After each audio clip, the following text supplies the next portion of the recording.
Hello, my friend. I'm going to show you how to make this croissant punch needle coaster that is super fluffy. It's like a rug for your mug. We're using this punch needle kit from Temu, a pair of scissors, PVA craft glue. The kit does provide a hot glue gun stick. If you don't have a hot glue gun at home, I'm going to show you a hack to use a lighter. Here's the material needed: the hoop, the monk's cloth, the punch needle, threader, which is this wire here, yarn, felt. First, we will stretch the fabric on the hoop. Put the monk cloth on the inner hoop, and then put the outer hoop around it.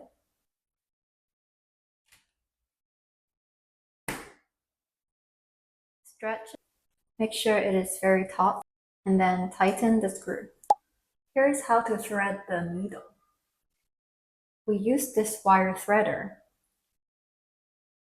We put the threader through this hole at the tip of the needle and push it until it comes out at the end. And we have this loop here. So we put the yarn through this loop and then pull the threader all the way so that the yarn comes out from this hole at the tip of the needle, like this. Let's make the first punch. For the outline, we're gonna make punch here, push it, and then pull the loose yarn out from the other side. Make sure that the opening of the needle is facing the direction that you're going. Punch around 2 holes apart so that there are no gaps. As you can see on the other side, it will look like this. This back side is going to be the top of the coaster. Make sure you have enough slack in the yarn so that the loop doesn't unravel.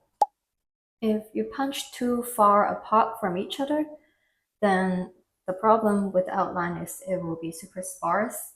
Punch needle is quite reversible. We just need to pull out the yarn and we can start over. After the last punch, turn over and cut the yarn near the tip of the needle. Pull the needle out and you've finished. To make this easier, I got this image onto my computer and I'll just flip it horizontally.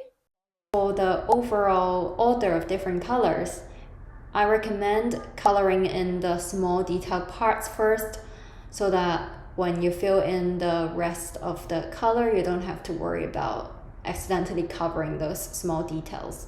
The sequence of punching the same color is from outside to inside, going in a spiral line. To go from here to punching here, you can just directly pull the yarn over and start punching this part. So basically you can just skip cutting the yarn and continue with the same yarn.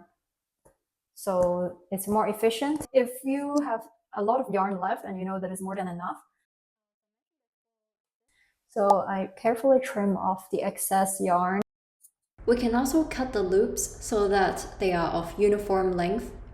I finished trimming off the excess yarn. I'm going to try to use the punch needle to move the yarn a little bit because the black outline is now covered by the other colored yarns. Snip off some of the longer loops to make it look more uniform. So cute! It's just like a bathroom rug. We can now take the fabric off the hoop, cut around this croissant, leaving about 3 cm of scrap fabric around it. We're about to glue this onto the felt, folding the edge under the croissant. Making a sharp turn here, I'm gonna take a snip so that it's easier to fold inwards. Glue around the edge first. And I'm gonna put glue all over on the yarn itself to keep its shape. Glue it on the felt. Give it a good press. PVA glue needs air to dry. Instead of putting it into the plastic bag, I would sandwich it between two plastic bags like this and put magazines or books on top so as to not make the books dirty, but at the same time allow air circulation. An alternative way to glue it is to use the hot glue provided. If you don't have a hot glue gun, or you're an adult like me, then you can melt it with a lighter at your own risk.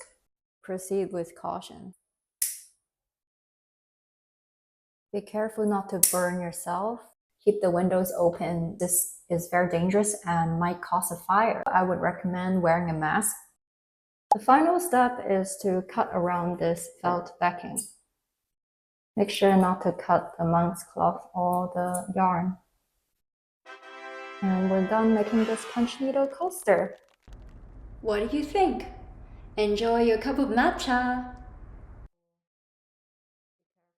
I figured out why I ran out of black yarn. It's because there is no black outline on this side of the croissant. This part of the black yarn can be removed and we can fill in these parts of the outline.